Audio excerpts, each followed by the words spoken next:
સરહદી બનાસકાંઠાના વાવ-થરાદ પંથકમાં આકાશી રાજાના મોં ફેરવી લેવાના કારણે જગતનો તાત ભારે ચિંતામાં મુકાયો છે। ત્યારે આ મુશ્કેલ સમયમાં ખેડૂતો માટે આશાની છેલ્લી કિરણ ગણાતી સુજલામ સુફલામ કેનાલ પણ પાણી વિના કોરીકટ ભાસી રહી છે। વરસાદના લાંબા ખેંચાણના કારણે વાવ-થરાદ જિલ્લાના ખેડૂતોની મુશ્કેલીઓ હવે દિવસે દિવસે બેવડાઈ રહી છે। વરસાદ ન હોવાના કારણે એક તરફ ચોમાસું વાવણી અટકી પડી છે તો બીજી તરફ બોરવેલના પાણીથી જેમ તેમ કરીને પશુઓ માટે ઉગાડેલો થોડો ઘણો ઘાસચારો પણ હવે પાણીના અભાવે આકરા તડકામાં સુકાઈ રહ્યો છે। સરકાર દ્વારા કેનાલોમાં પાણી છોડવાની સત્તાવાર જાહેરાતો તો કરી દેવામાં આવી છે, પરંતુ હજુ સુધી જમીન હકીકત કંઈક અલગ જ છે અને કેનાલોમાં પાણી ન પહોંચતા ખેડૂતોમાં ભારે રોષ ફાટી નીકળ્યો છે। આ જ જન આક્રોશ વચ્ચે વાવ-થરાદ જિલ્લાના લાખણી તાલુકાના વાસણા વાતમ ગામ નજીક આવેલી સુજલામ સુફલામ કેનાલ પર આજે દિયોદર અને લાખણી તાલુકાના સેંકડો ખેડૂતો એકઠા થયા હતા। લવિંગિયા તડકા વચ્ચે કેનાલના કિનારે એકત્રિત થયેલા આ આક્રોશિત ખેડૂતોએ સરકાર અને વહીવટી તંત્ર સામે જોરદાર સૂત્રોચ્ચાર કરીને પોતાનો વિરોધ નોંધાવ્યો હતો। ખેડૂતોનું સ્પષ્ટ કહેવું છે કે જો સરકાર આ સંકટ સમયે પણ માત્ર કાગળ પર જાહેરાતો કરશે અને કેનાલમાં તાત્કાલિક પાણી નહીં છોડે તો તેમનો ઊભો પાક અને પશુધન બંને બરબાદ થઈ જશે, જેથી તંત્ર હવે જાગે તે જરૂરી છે।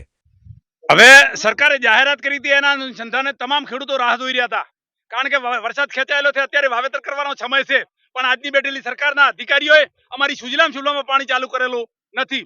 એના અનુસંધાને અમે ખૂબ રજૂઆતો કરી છે, આવેદનપત્ર પણ પીએમ પોર્ટલમાં આપેલું છે, પણ હજી સુધી અમારી સુજલામ સુફલામમાં પાણી ચાલુ કરેલું નથી। અમે સરકારશ્રીને કહેવા માંગીએ છીએ કે 12 કલાકની અંદર અમારી સુજલામ સુફલામ ચાલુ થવી જોઈએ અને લાખણી વિસ્તાર સુધી અમારી પાણી પહોંચતું જોઈએ। આ અમારી માગણી છે। જો સરકાર અમારી માગણી નહીં સ્વીકારે તો ટૂંક સમયની અંદર આ બાબતે આંદોલન થશે। આની જવાબદારી સરકારશ્રીની રહેશે, કારણ કે પાણી વગર ખેડૂતોને ચાલે એવી પરિસ્થિતિ નથી। અને બીજી વાત કે દરેક ગામની અંદર જે પીડિત ખેડૂતો છે, સુજલામ સુફલામમાં પાણી પહોંચતું નથી અને મળતું નથી, સરકારશ્રીએ જાહેરાત કરેલી છે, એ વિસ્તારની ડેરીઓ ઉપર ઢોલ વાગશે, સરકાર વિરુદ્ધ સૂત્રાચાર કરશે। આની જવાબદારી સરકારશ્રીની રહેશે, કારણ કે આ ખેડૂતોની વેદના છે। જય જવાન, જય કિસાન। અત્યંત આક્રોશિત બનેલા ખેડૂતોએ હવે આરપારની લડાઈ લડી લેવાના મૂડમાં આવીને વહીવટી તંત્રને માત્ર 12 કલાકનું અલ્ટિમેટમ આપી દીધું છે। આંદોલનના મંડાણ કરતા ખેડૂત આગેવાનોએ ચીમકી ઉચ્ચારી છે કે જો આગામી ટૂંક સમયમાં કેનાલમાં પાણી નહીં છોડવામાં આવે તો સમગ્ર પંથકના ખેડૂતો મોટી સંખ્યામાં ચાંગા પમ્પિંગ સ્ટેશન ખાતે ભેગા થઈને ત્યાં જ ધરણા પર બેસી જશે। પાણીના એક એક ટીપા માટે મુરઝાઈ રહેલી ખેતીને બચાવવા માટે હવે આંદોલન સિવાય ખેડૂતો પાસે કોઈ રસ્તો બચ્યો નથી। ખેડૂતોએ જવાબદાર અધિકારીઓ અને સરકાર સામે ભારે નારાજગી વ્યક્ત કરતા કહ્યું કે કચેરીઓમાં બેઠેલા અધિકારીઓને ખેડૂતોની વેદના દેખાતી નથી। અત્યારે ચોમાસાની સિઝન નિષ્ફળ જવાની અણી પર છે, ત્યારે તંત્રએ એસી ચેમ્બરોમાંથી બહાર આવીને તાત્કાલિક ધોરણે પાણીની માંગણીનો સ્વીકાર કરવો જોઈએ અને કેનાલો વહેતી કરવી જોઈએ। જો 12 કે 24 કલાકમાં અહીંયા વાસણા અને લાખણી સુધી પાણી નહીં આવે તો ટૂંક સમયમાં અમે 12 થી 24 કલાકમાં ચાંગા પમ્પિંગ સ્ટેશને હજારો ખેડૂતો ભેગા થઈ અને અમે ઉગ્ર આંદોલન કરશું।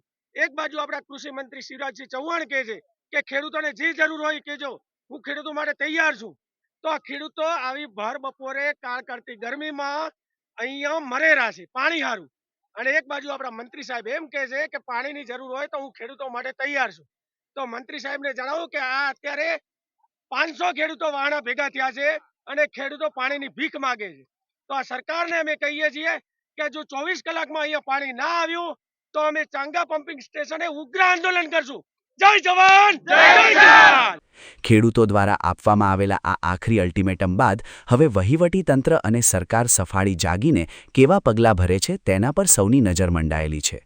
જો આગામી ગણતરીના કલાકોમાં આ સૂકી કેનાલોમાં પાણી વહેતું કરવામાં નહીં આવે તો વાવ-થરાદ પંથકમાં ખેડૂતોનું આ આંદોલન વધુ ઉગ્ર બને અને કાયદો વ્યવસ્થાની સ્થિતિ વણસે તેવી પૂરેપૂરી શક્યતાઓ દેખાઈ રહી છે।